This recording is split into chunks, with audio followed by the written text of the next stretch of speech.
Hey everyone, it's your favorite crazy mad scientist, Reed here, and you're watching MOI, the manifestation of my crazy imagination. Now, I ask all you that watch the videos, I appreciate it, I really appreciate it, but can you do me a favor? Can you share them with your friends and all that? For some reason, YouTube thinks, I'm a lowly bastard out here, so they sort of black hole me. So if you could share them with your friends, have other people go look, leave a comment or something like that, that'd be great. But really, share them with other people, because I, for some reason, don't get seen anywhere else. Rarely people find me, and that's why sometimes I spend time in live streams when I have time, but I've had no time lately. That's the only way I get noticed is for other people to share my videos. So please share my videos with your friends. It would be great. Now, in a video I made just recently, it was about soy. You can check the link up here, and it was a lot more controversial than I thought. Which is kind of surprising. Anyways, but Pennsylvania prepper, and go check out her channel. She does a very good job. She's very interesting, very skills-based doing type of channel, and I really appreciate what she does. She asked a question and thing about, because we got into science like that, and said, hit me with the science, Reed, but I will never eat a GMO. And I was like, well, I'm a scientist. I actually have a degree that says scientist on it, so you can call me a real scientist. And and it was kind of interesting. It's like, science, people associated with science are gonna be like, yeah, GMOs, great, no problem. Actually, this scientist says, I don't like GMOs. I thought I'd make a video about why I particularly do not like GMOs. Okay, so I got a couple reasons. I'm gonna hit the main three. Okay, one of them, control. It's a big one for me, is actually the control. Most GMOs are patented, highly, highly patented. In fact, actually all of them are highly patented. I can't think of one that isn't. But they're literally patented and controlled by corporations. And when you give a corporation tons and tons of control and power like that, they're suing farmers that for some reason this crop infected their field, and things like that. It lets them give massive amounts of power, all right? And the worst part about it is if you think that, like we say we deploy all these GMOs, and they're bred mainly a lot of times for being able to be resistant to certain chemicals and all that, while the weeds aren't, so that they can spray the crops in the fields with all this stuff, and the corn and other things that are treated with this can keep growing while the weeds die. It's what lets us feed several billion people with only 1% of the population actually doing the work. But if you think we go GMO further, and then we go from, say, 8 billion people to, say, 14 billion people, and the GMO crops are what's allowed that to happen, you have massive control to one group, all right? And it's dangerous, really dangerous in that when you have that much control to one group. The other thing, though, is what happens, because these things are all clones of each other, we get a disease that wipes out crops. That's a lot of people going starving fast. Got an issue with this. Genetic diversity, I highly, highly appreciate. Now, one of the other reasons I really dislike GMOs deals with DNA, and we are complex systems, okay? So they say, okay, we've analyzed the genes and all this other stuff. We look at this, and we know this one gene does this one thing, and we can put this in here, and hey, we've got it figured out. Problem is, a lot of scientists like that, when they get real hyper-specialized, go down their field, they develop one heck of a God complex. It's crazy. I've dealt with plenty of them myself. And they are unwilling to see that they don't really know as much as they think they know on this. And that's a big part of genetics. We're talking things, hundreds of millions of, chromosome pairs, not chromosomes, all these things linked up to form this together. Highly complex machine, right? But you're making this one change. And for you to believe that one little change could never, ever change in any way and be bad is crazy in my mind. Because see, one of the things that we have that goes on in the virus is, reproduction. Things combine. And to believe that in the future, as things combine, that is never going to be mutated or altered to be a harmful thing, or it could be ridiculously harmful, is folly at best in my mind. I really dislike it. The other thing, the big, big one, viruses.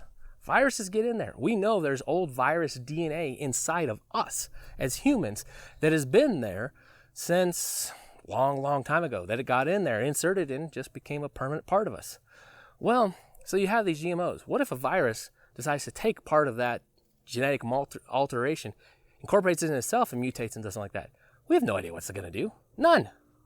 I mean, you can guess, but it's a guess and stuff. So I got a big issue there. I mean, you don't really know what's coming. I mean, you think this current disastrous Rona going around is so scary and all that. I mean, who knows? Maybe some sort of genetic mutation, that makes a rabbit glow in the dark, turns out to give everyone, something like Ebola, and it's horrifically infectious to everyone, all mammals or something like that.